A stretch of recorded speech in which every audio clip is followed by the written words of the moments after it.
On this Tuesday edition of Locked On Grizzlies, the dynamic duo rides again, and we are talking a trade idea, but not the kind of trade that maybe you're expecting from us here at Locked On Grizzlies. Plus, you have a superstar in Ja Morant. How are you going to set him up for success? What type of perimeter players, what type of bigs are going to maximize the superstar that Memphis has? Because if the NBA Finals are teaching us anything, you need your superstar to be at their best. Memphis has that guy. How do you get him to his best? We'll talk about that and more on this episode of Locked On Grizzlies. Let's lock in.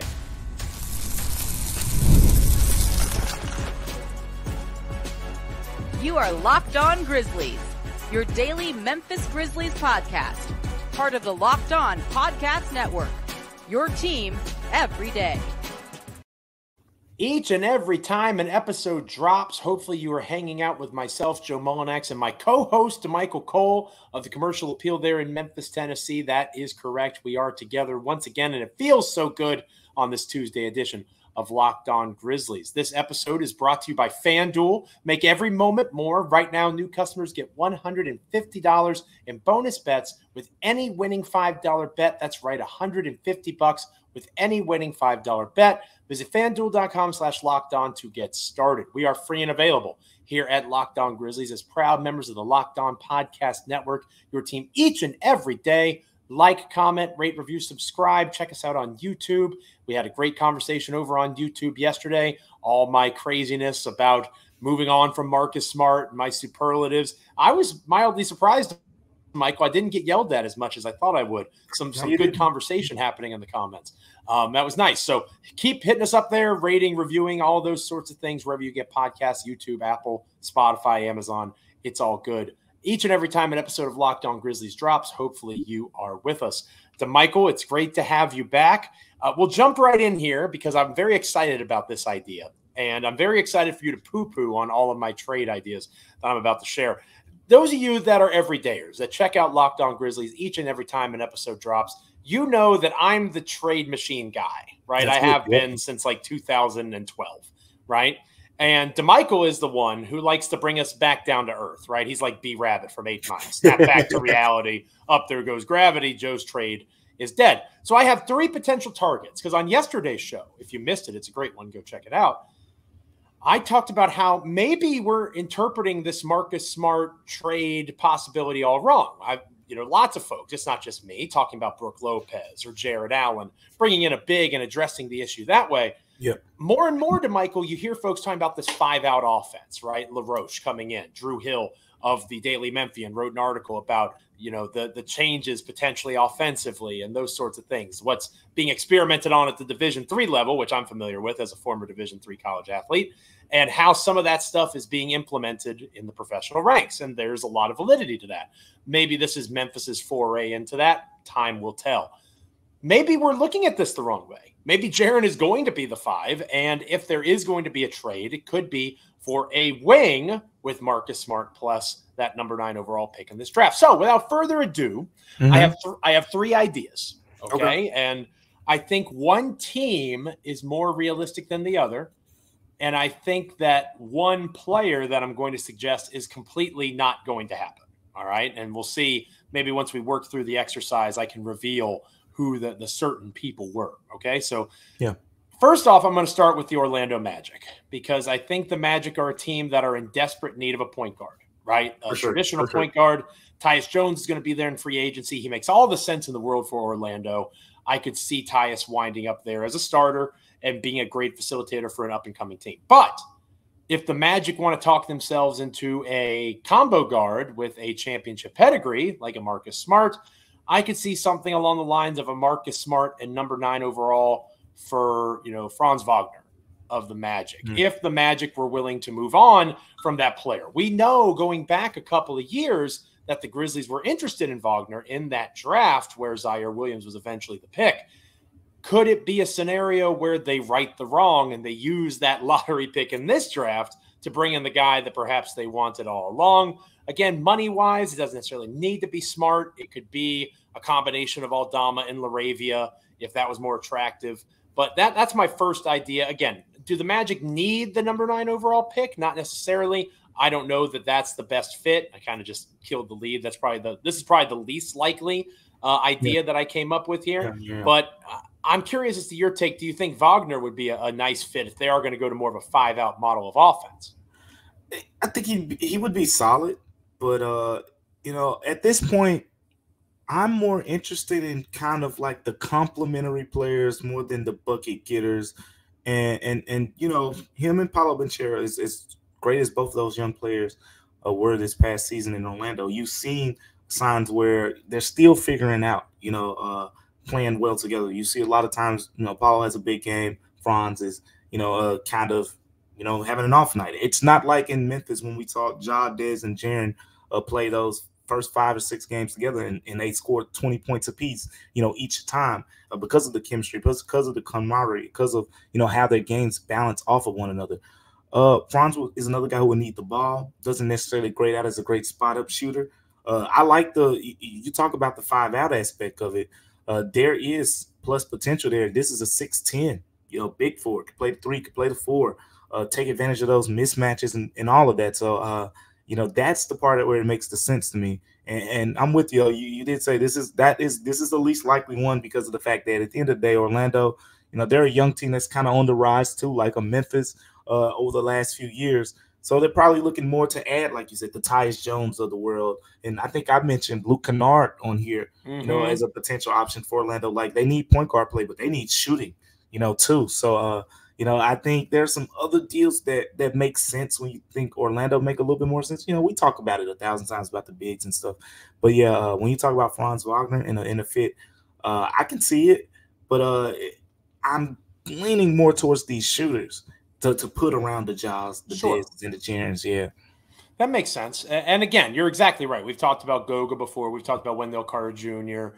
We're well aware that the Grizzlies need a big. No one is more aware than me. The purpose of this is, well, maybe we're going about this all wrong. Maybe the Grizzlies already think. Your fee-fi fo-fum over there. That's been your maybe Mr. Fee-fi fo-fum is Jaren Jackson Jr. And they bring in a guy for the veterans minimum or the mid-level exception, whatever that winds up looking like, depending on their cap situation. And that's how they address it, right? It could be a different angle, a different road to the same end, so to speak. The one that I think is more realistic in terms of team is the Washington Wizards. Not quite hometown Washington Wizards for me. They're about 2 miles north or 2 hours north from where I am here in Richmond, Virginia. But the Wizards need all the lottery talent they can get. Yeah. And I think that if the Grizzlies were willing to put out number 9 and Marcus Smart, Kyle Kuzma's sitting right there. Now, is the idea of Kyle Kuzma in 2024 better than Kyle Kuzma in reality? I think that's very possible. And I want to stress, I'm not saying I would do this. I'm on the record yesterday saying I think Marcus Smart should be here, and I think Marcus Smart's the starter if he is here. We have no idea what that fully looks like yet. We've had 9 games of it. We don't have enough of a sample size. But if you're trying to make a trade and make the roster a little more balanced in terms of size, Kyle Kuzma's right there. Denny Avdija's right there. If Smart plus 9 gets you Avdija, I think I say yes, because he just signed a contract extension. It's a little bit more team-friendly. Kuzma's is a larger number. And again, I think the idea of Kuzma is greater at the moment than his reality. But to me, the Wizards make a lot of sense as a trade partner because they need as much young lottery talent as they can get. The Grizzlies don't need that. They are past that, especially since they have G.G. Jackson, who everybody says would be a lottery pick in this draft if he were in this draft, which, again, friendly reminder, this is the draft he's technically supposed to be in. So with all that being said, I think that I could see the Grizzlies and the Wizards, who had a relationship from last summer with the Tyus Jones trade. I think that maybe not exactly the way I just described it, but that might be a team to keep an eye on if Memphis is trying to upgrade the here and now as opposed to taking another young player. Yeah, exactly. I think, from that perspective, that's something that does make sense, for what Memphis needs, what they kind of, are lacking. Those young, versatile wing scorers, right? Guys, we know what the backcourt can do. Like, we know what Jaren can do in the front court. And I believe, you believe, speaking for you here, Joe, that G.G. Jackson, over the course of time, he can be one of those type of players. But as Joe Mullinax just likes to say, are we trying to win a championship right now? And I mean, Danny, to me, makes sense right now. Kyle Kuzma, you talk about the pedigree standpoint. Like, this is a guy, he's a champion. We can talk about how poor as a defender he's been in Washington and whatnot. But I'm a firm believer. And, I mean, look at certain guys playing in the finals right now. Derek White, Drew Holiday at certain points of his career. All those guys are examples to me. Kristaps Porzingis too. Those three players, they are examples of if you put good players in good situations, they shine more. You put good players, I'm not talking about great players. You put good players in bad situations, they're probably going to blend in a little bit. And Derek White in San Antonio, people didn't probably think he could be this good of a role player, but the signs are there. And, Drew Holiday, we know what his careers looked like when he was in, playing with the Sixers and playing in New Orleans, when he was making his name really as an all-league type of defender there and whatnot. But at the same time, I'm confident that whoever, like if it's Kyle Kuzma, if it's Denny, they're going to rise to the occasion around the Memphis roster. So, like the Kyle Kuzma defensive concerns, I get them. I understand them. But you put them in Memphis, around some other guys, I think it's a decent situation. I'm not on the Kyle Kuzma to Memphis train, so to speak. But if they were to make that move, hypothetically, I wouldn't say it's gonna like be the move that would like deter the franchise of their realistic goals going forward. I would agree. I think you're right, and you make a great point. Even if it's not Kuzma, right? Even if it's not Avdija, you put a Kyle Kuzma. Like, is Kuzma the second best player on the Wizards, or maybe even the best player on the Washington Wizards? If you put Kuzma on the Grizzlies, he's the fourth best guy, very clearly, right? Yeah. At best, he's the fourth best guy. That's Porzingis last year. I mean, right. Look how much different he looks with this level of talent around him. And I think that Boston, and maybe this is a topic for a future episode, that's something that Memphis can take away in terms of roster construction. Look around the league at the Wizards and the Spurs. Is there a team that has a bad skill guy who could be good if he was the fourth or fifth best player? Maybe that's the person that you try to add. But all of this is null and void because if Ja Morant doesn't come back the way that he's supposed to, partner, none of this matters, right? Nope. So what we're going to focus on the remainder of today's show is what Damichael and I want to see built around Ja, whether it's the draft, free agency, not even necessarily names, just what we want to prioritize in terms of talent that can make Ja Morant shine. We'll talk about that next here on Locked On Grizzlies. But first, this episode of Locked On Grizzlies is brought to you by FanDuel. It is winner take all time. The NBA Finals about to get underway. Same thing with the NHL Stanley Cup. FanDuel is giving you a shot to bring home a big win of your very own. Right now, new customers get $150 in bonus bets with any winning $5 bet. You heard me right. $150 to bet on spreads, money lines, player props, and so much more. FanDuel is a blast, a wonderful way to make it a little more interesting. If your team, like ours in the Memphis Grizzlies, is not in the hunt, you want to make the NBA Finals a little bit more intriguing, FanDuel is a great way to do it. Visit FanDuel.com/lockedon and make every playoff shot count. FanDuel, America's #1 sports book. When we come back here on Locked On Grizzlies, we will be discussing fits, the best fits around Ja Morant on the perimeter. First up, stick with us.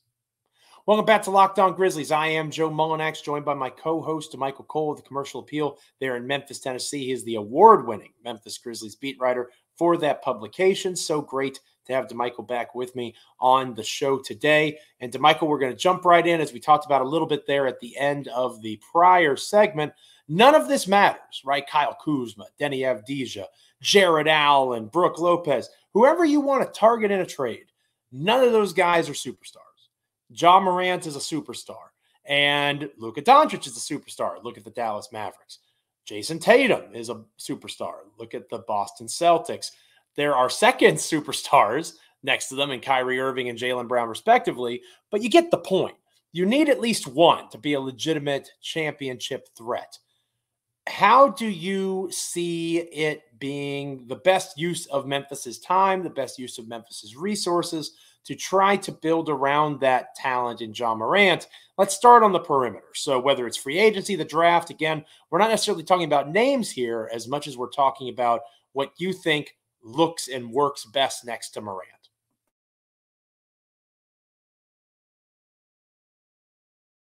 If you look at the net rating numbers, with guys like Desmond Bane, Luke Kennard, when those guys are on the floor with Ja Morant, that's when the Grizzlies are at their best.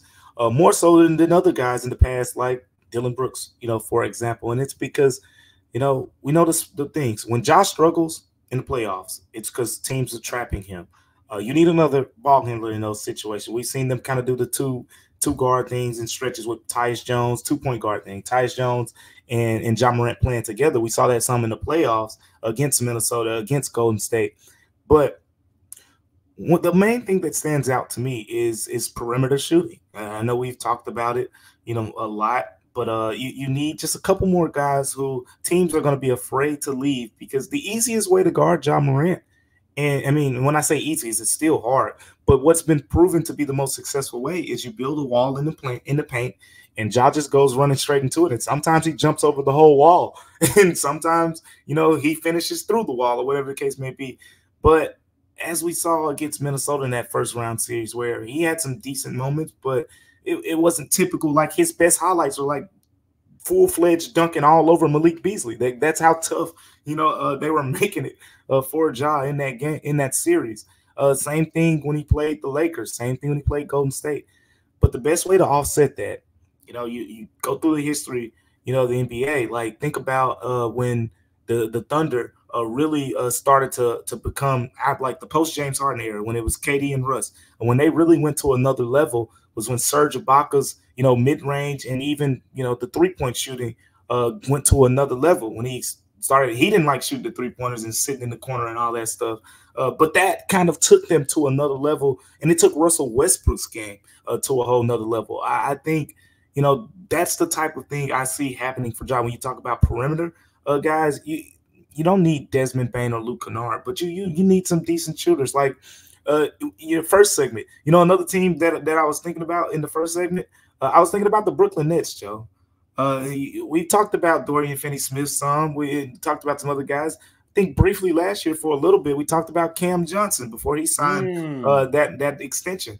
Brooklyn is still in a muddy situation over there. I don't think any of those guys, maybe outside of like Mikal Bridges, are just firmly entrenched in their roster spots. Like, guys like that, like Cam Johnson is a proven elite NBA 3-point shooter. Dorian Finney-Smith has knocked down big shots. He's been to the Western Conference Finals and so much. But there are so many players around the league that I feel like 3-and-D, 60% defense. Like, it doesn't even have to be a great defender. Like, I think you just need to put better shooters, good shooters around Ja Morant. That's going to maximize his game. That's going to maximize those players' games, because they're going to get easy shots. And there are a lot of players who can fill those type of roles around the league. Just amazing to me, since you hate Luke Kennard so much and you want to trade him away so vividly. Just a joke. Stay calm, everybody that's out there. If Luke Kennard's agent is listening, I made that joke. That was not a Damichael. Or if Luke's listening, hi Luke. Hopefully you know how much I love you. But I think that you're onto something in terms of the spacing. You have an athlete that can get to the basket at will. I think 2 seasons ago, this is a guy at 6'3" who led the NBA in points in the paint. Yeah. Like, what in the hell are we talking about, right? You want to get that guy as much room to operate with as possible. That comes with floor spacing. I think that's number one, but since you took it fairly, I continue to want to see guys that can defend around him. Not because I think Ja isn't improving as a defender, because he is. If you watch the games, you look at the numbers, he's not great by any stretch of the imagination, but he's not Trae Young either. He's not abysmal on that end. And he is getting better at playing passing lanes, the highlight blocks. As a help defender, he wants to be good defensively too. He is much better as a help defender in terms of, maybe on-ball attack point of attack defense. He has some room to grow. But I would love to continue to see guys that can defend, but I think the floor spacing is the biggest piece of that. And let us know in the comments if you guys agree with Damichael, disagree. I'm on the same side as him, and I honestly don't have a ton to add. I thought he nailed it. I'd love to see a little bit more defense, but you want to create as much room for Morant. And that's why, as much as I make fun of, over analyzing an assistant coach coming in, the 5-out concept, theoretically speaking, makes Ja Morant a monster. Because there's no one in the paint. Now, you have to have shooters around him. And again, they have an off season to try to put this together. We'll see how it completely changes the offense. It completely and it makes him an even bigger weapon than he already is, if you're able to keep that space and actually have threats on the perimeter with him. So let Damichael and I know what you think in terms of perimeter players. when it comes to helping Ja Morant. When we come back, we're going to revisit the bigs, the front court. We've talked in the past, or at least I have, about how Jaren and Ja have not always meshed in the offensive end in particular. So what are some things that we'd like to see from bigs that the Grizzlies target, whether it's the draft, free agency, whatever it might be? We'll talk about that next year on Locked On Grizzlies. But first, you'll notice that Damichael Cole and I, we have a wonderful relationship. I consider him a friend. He tolerates me very well.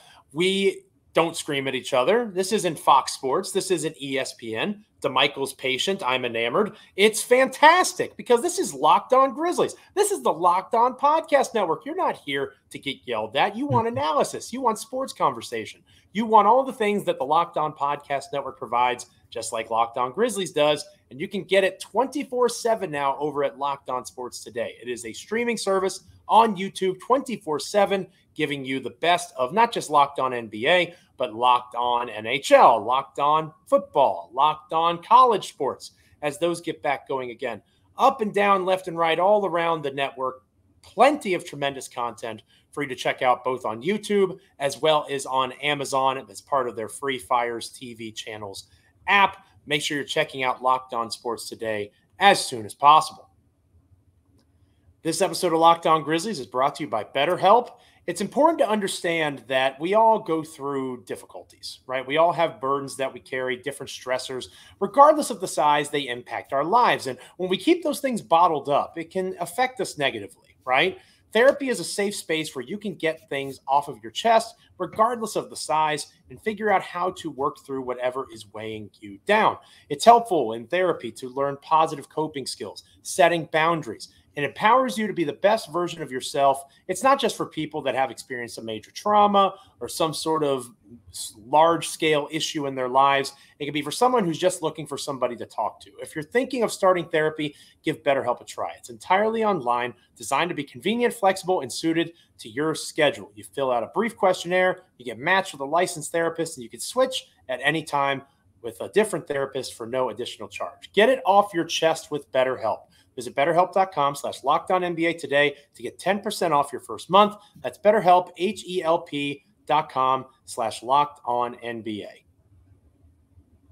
When we come back here on Locked On Grizzlies, closing out today's show, talking bigs to put around Ja Morant to maximize his potential. Stick with us. Welcome back to Locked On Grizzlies. I am Joe Mullinax, closing out this Tuesday edition of the show with my wonderful co-host, Damichael Cole of the Commercial Appeal there in Memphis, Tennessee. Award-winning Memphis Grizzlies beat writer Damichael Cole. He deserves that recognition. Damichael, it's been a great show as always when you and I get to talk Grizzlies basketball together, and we'll close up the conversation with big men. We talked about perimeter shooting. We talked about the importance of that. Obviously, there's bigs as well. And in this era of positionless basketball, which I like to make fun of our mutual friend Parker Fleming for talking about so much, that and shooting gravity. But this positionless thing, there's wings and there's bigs, right? Guards, wings, bigs, however you want to break it down. There's all sorts of different ways to do it.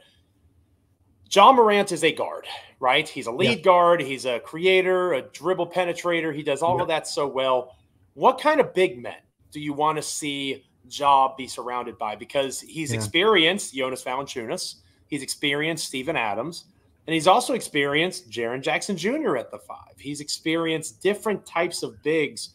Who do you think, not necessarily a particular player, but an archetype, what type of big do you think maximizes what Ja does well the most? Well, I think when we look at this part of it, with the perimeter, it's a little different. But with the bigs, the proof is in the pudding to me. Like, I think we have seen through the results of Ja's first 4+ seasons what bigs he works best with. I'm going to list four players' names here. And 4 different types of players in my mind. Steven Adams, Jonas Valanciunas, Brandon Clark, Jaren Jackson Jr. If you ask me, solely my opinion, Joe's may be a little bit different. But if you ask me to rank those 4 bigs from the standpoint of who did Ja Morant coexist the best with, from the standpoint who brought out the best version of Ja Morant and pretty much when they were on the floor, yield the best results. I'd say Steven Adams would be at the top of that list for me. Brandon Clark would be number 2. Jaren would be 3. Jonas would be 4. That's exactly my list, by the way. That's your list? Simpatico. Nailed it. That's why we co-host on Locked On Grizzlies. So when you think about it like that, Joe, it's very easy to me. when you look at those two guys at the top, Steven Adams and Brandon Clark, they're not in the post with the two hands in the air, asking for the ball. You're not going to see Brandon Clark post ups with 5 seconds on the shot clock. You're not going to see Steven Adams post up with 5 seconds on the shot clock. You're going to see Jaren Jackson Jr. post ups with 5 seconds on the shot clock. You're going to see Jonas Valanciunas post ups. We talked about the usage part of it, so I'm going to pivot away from that a little bit. We've talked about how the high usage offensive bigs are not the best fits with it, but there's another level here too. Jaren Jackson Jr. You've talked about it probably more than me, Joe, from the standpoint he's not really, a roller, to the basket. That's not an area that he's graded out well at over the course of his NBA career. And the pick and pop part of his game, I've talked about it from the shooting standpoint. Like, we can talk all day about, Jaren, the pick and pop, he's a stretch big and all that. But at the end of the day, we're just keeping it real. He's still below league average in three-point shooting. Sure, any given day he can make 4 or 5 3-pointers and look really good from beyond the arc. But at the end of the day, when you look at the back of, like in baseball, they say, look at the back of the baseball card. When you look at the totality of the numbers, it's below league average 3-point shooting. So the pick and pop thing doesn't really impress me personally as much as others, because in the playoffs, they're going to make him pick and pop. And do you trust a below league average 3-point shooter to make enough to carry you all the way to the finals? It's possible. I mean, look at some of these guys in the playoffs, Jaden McDaniels, Derrick Jones Jr., how they've risen to the occasion. But I'm not dependent on that.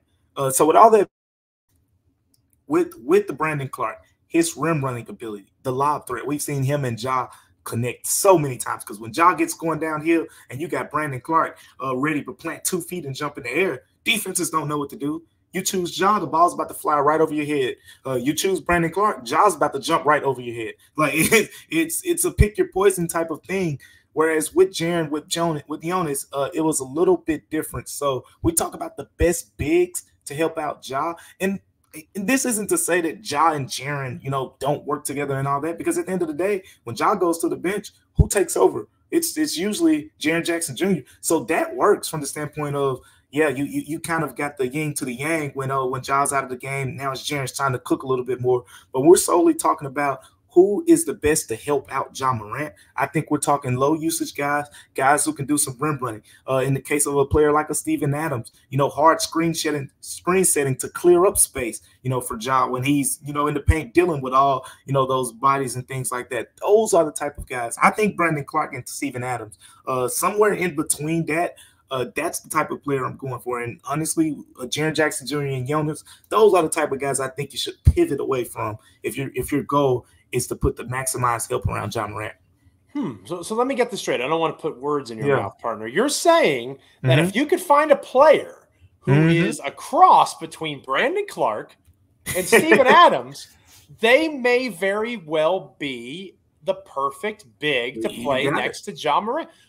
If only there was one of them available in the upcoming NBA draft. Oh, wait, there is. His name's Donovan Clingan, right? And I think that if he's a more lateral, a more vertical Steven Adams, then again, what are we talking about? The guy's right there. Yeah. Now, will he be there at 9? Maybe we talk about in our next episode, Damichael, how far are we willing to move up to acquire somebody, even if it's not Clingan? Maybe there's somebody else on your list that you would be willing to sell some assets for to move up. How far are you willing to go? Are you willing to go to 6 with the Hornets? Are you willing to go to 3 with the Rockets? That might be a good topic of conversation for us on tomorrow's show even. How high, deal or no deal, Locked On Grizzlies edition. That might be an interesting topic. But, I think you nailed it. I'm a big fan of that list. Steven Adams was a perfect fit because he didn't need to score. He would score. He could score if you gave him the opportunity, but he helped Ja be the best he could be. Same thing with Clark. Jaren is not necessarily that kind of player. Now, to his credit, he has become more of that guy. We talk about the assist percentage all the time. That is higher than it's ever been. He helped facilitate more than he ever has as a pro. Maybe this version of Jaren will look a little bit different alongside Ja, but I'm excited about Brandon Clark and Ja more than I am Jaren Jackson Jr. and Ja. Maybe I'm wrong for that. Maybe folks in the comments can let me know what they think. I don't think you're wrong. I'm with you. I think Clark and Ja, they're quite the duo, especially in the pick and roll. Thank you guys so much for hanging out with us on this episode of Locked On Grizzlies. Tomorrow we'll be back. And as I alluded to a little bit there to Michael, maybe, I'm big on Klingon. Maybe you've got somebody that you've got. I know we've talked about draft crushes a little bit.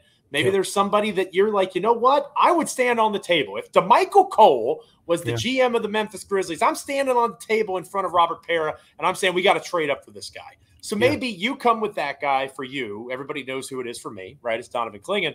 And we talk, okay, deal or no deal. Would you be willing to give up what we decide it must take to get to number 3 or to get to number 6? How high are you willing to climb in this draft, Michael? I think that's an interesting question for tomorrow's show. Yeah, it is. It is. I think we all have talked about the idea of the Grizzlies needing a big and them acquiring it with this 9th pick. But yeah, how far are you willing to go up? We talked about how loaded the bigs, those teams in front of the Grizzlies are at the big spot. So all of that is going to come into play. But yeah, let's talk about it tomorrow.